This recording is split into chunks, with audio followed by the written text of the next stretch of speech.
नमो नमः। स्वागत है आपका मेरे चैनल पर।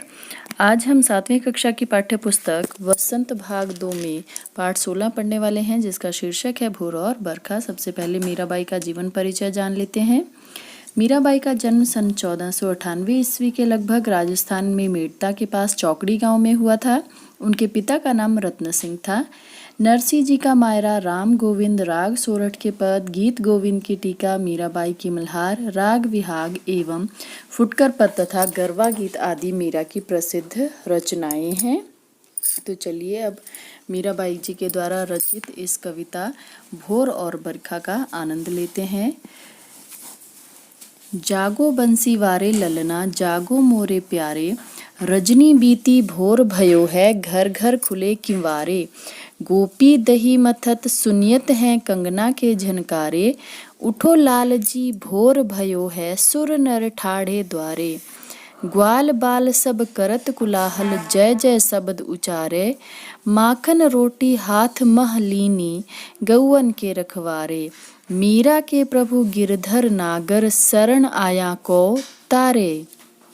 अब यहाँ पर उन्होंने जो है सुबह का वर्णन किया है कि सुबह सुबह जो है किस तरह का चारों तरफ वातावरण रहता है और श्री कृष्ण जी को जगाने का यहाँ पर प्रयास किया जा रहा है। तो मीराबाई जी कहती हैं, जागो बंसी वारे ललना, जागो मोरे प्यारे, कि हे बंसीधर, हे बांसुरी वाले ललना लाल, जागो मोरे प्यारे, हे मेरे प्यारे श्री कृष्ण जागिए। रजनी बीती, रजनी कहा जाता है रात्रि को, तो रात्रि बीत गई है, भोर भयो है और सुबह हो गई है। घर घर खुले किंवारे, किंवारे कहते हैं द्वार को, कि घर घर के प्रत्येक घर के द्वार जो है अब खुल गए हैं। अर्थात सुबह होने पर जिस प्रकार से सभी अपने घर के द्वार खोल देते हैं, तो वो द्वार जो है सबके खुल गए हैं। गोपी दही मथत सुनियत हैं कंगना के झनकारे, कि सभी गोपियां जो हैं दही मथ रही हैं और उनके कंगन के झनकार, अर्थात दही मथते हुए जो उनकी चूड़ियां हैं, उनके कंगन हैं, उनकी झनक जो है सुनने को मिल रही है। उठो लाल जी, उठो लाल जी यहाँ पर किसे कहा है कि हे श्री कृष्ण जी उठिए, भोर भयो है, भोर अर्थात सुबह हो गई है।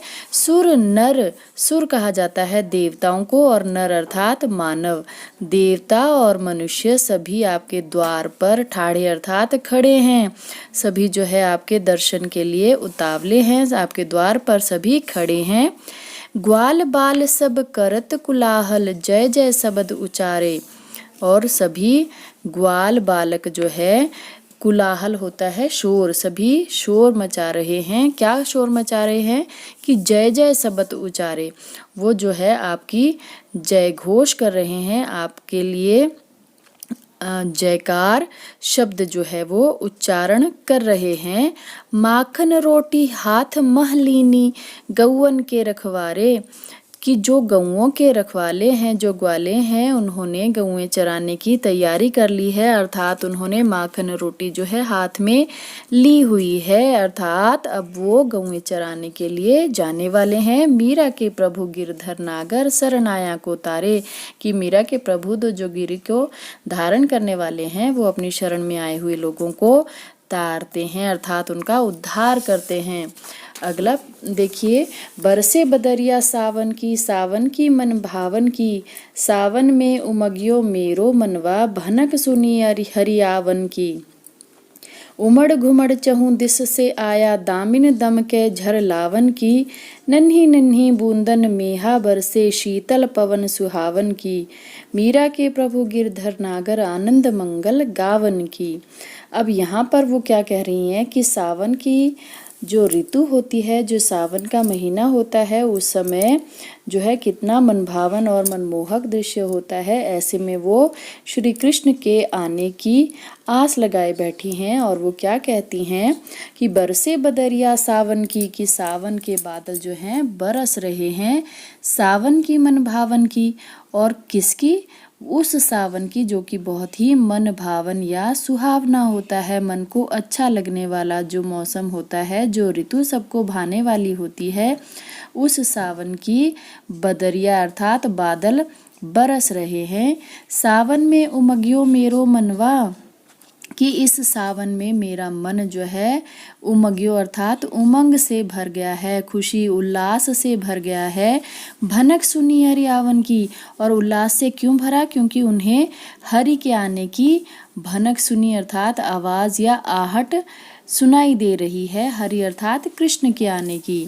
उमड़ घुमड़ चहुं दिस से आया, चहुं दिस होता है चहुं अर्थात चारों और दिस अर्थात दिशा, कि उमड़ घुमड़ कर चारों दिशा से आया। कौन आया? बादल। दामिन दम के झरलावन की वर्षा लाने के लिए या बारिश के समय जो है दामिनी कहते हैं बिजली को। बिजली भी जो है वर्षा लाते हुए दमक रही अर्थात चमक रही है।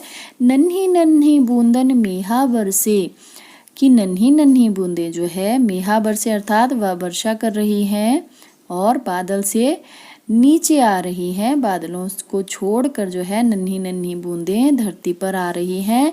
शीतल पवन सुहावन की, और मंद मंद शीतल ठंडी पवन बह रही है। मीरा के प्रभु गिरधर नागर, मीरा के प्रभु जो है पर्वत को धारण करने वाले हैं। और आनंद मंगल गावन की, और अब ये समय जो है आनंद पूर्वक मंगल गीत गाने की है, क्योंकि अब मीरा को जो है श्री कृष्ण के आने की भनक है। कौन से श्री कृष्ण? जो गिरधर हैं, जिन्होंने पर्वत को अपनी उंगली पर धारण किया था, वो श्री कृष्ण उसे दर्शन देने के लिए आने वाले हैं। इसलिए वो क्या चाहती है? वो आनंद पूर्वक खुशी पूर्वक जो है उनके स्वागत में मंगल गीत गा रही है या गाना चाहती है। इसलिए वो उनके इंतज़ार में वहाँ पर बैठी है और वो सावन की जो है कल्पना कर रही है कि सावन के महीने में जो मनभावन महीना है उसमें जो है श्री कृष्ण उन्हें दर्शन देने के लिए आएंगे और वो क्या करेगी? उनके स्वागत में मंगल गीत गाएगी। इस प्रकार से ये कविता समाप्त होती है जिसे मीराबाई जी ने लिखा था। धन्यवाद।